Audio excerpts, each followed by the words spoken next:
Nakapag-ice drop na ba ang lahat? Para to sa mga low budget skincare lang. Ayan. Ganyan.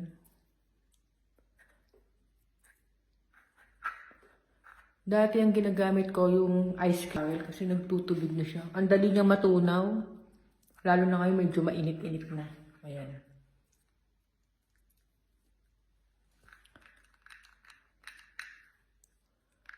Ay, ang sarap sa pakiramdam. After nito, ang gaang ng feeling ng face.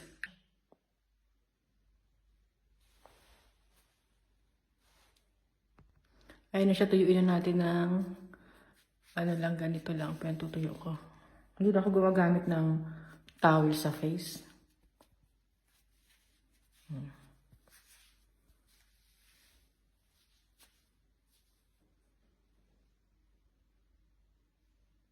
Ang target ko mawala yung mga ko rito, dark spot. Ayan, no?